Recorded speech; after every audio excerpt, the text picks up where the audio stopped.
One of the hardest things in bowling is the dreaded wet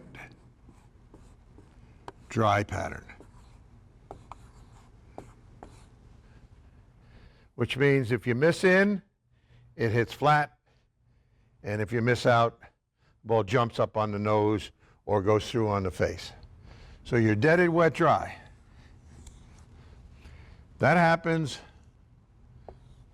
the way lanes are today because synthetic lanes tend to hold the oil in the center a lot longer.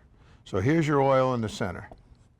You start out with a buffer zone in here. At least the guys that know what they're doing. Little medium zone here. And then you've got, we'll call it Sahara over here. And you got a new rule change this year. We no longer have to put any oil on the outside of the lane. I call it controlled chaos, but that's my opinion, all right? Sahara over here. So Sahara is going to be drier than it used to be. This allows you, when you've got the right 3 to 4 boards of buffer in here, and you're playing a target, you can control it here, you can control it there, and you can do that. But as you're bowling, Sahara keeps creeping further left so that your only medium zone here is only a little bit. So now when you hit here, it wants to go through the face. So you bounce it through the face, or you put it up in the oil, and then you get the weak 10. So you got the wet dry pattern because this medium zone has burned up. Okay, and the Sahara Desert is creeping into the field of play. Well, there's 2 ways to handle it. The easiest way to handle it is go to a ball that rolls forward, that has a layout that's going to give you more forward roll.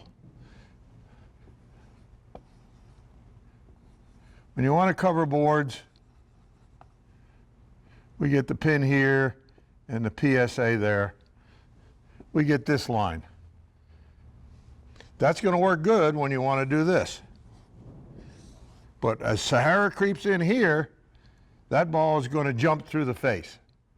So then what do? Now you're looking to get a ball with a pin still above the fingers, but a little lower down. And if it's asymmetrical, you want to get the one with the PSA over there. So this type of layout, pin to PSA, is going to give you snap. This is going to give you hook, but it's not going to jerk as hard when you get to the spot. And the other thing you can do, okay, is the dreaded pin down layout. Now, you know I'm not a real big fan of pin down layouts, but they have their place. Today, with asymmetricals, with the modern rules, you put the pin down, you put the PSA over here, so now we have this arrangement, or this arrangement. Making sure that if you're going to do pin down, it's asymmetrical. Because you can't put a hole in it after August 1st of next year. So this will give you your most violent break point. This will give you the medium break point you want. And this will get the ball to roll up, and then when it turns, it'll roll more forward into the pocket. So as this play zone gets narrower, and we'll put the sailboat over here as opposed to the camel over here. So when the sailboat gets and the camel get too close together, you got to go to this or this. When they're further apart, when they start out, you're going to go there. And I think with the change in the rules where everybody's going to think, well, I can get the outsides a little drier yet, you're going to run into a lot more wet dry. And you don't shine bowling balls on wet dry patterns. You go with more medium surface bowling balls. So do I have this alignment with the pin and the PSA, this alignment, or this alignment.